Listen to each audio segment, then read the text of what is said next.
So here you can see the problem. I wish I could say this was an isolated experience, but to be honest, it happens way more frequently than expected.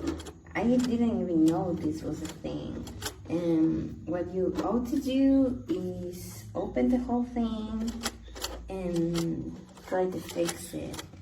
And obviously over time that's very annoying.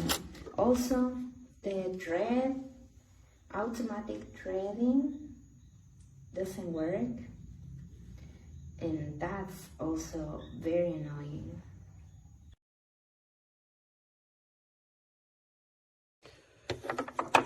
As you can see, the bobbin winder apparatus is not attached. It cannot engage because it's not attached in here.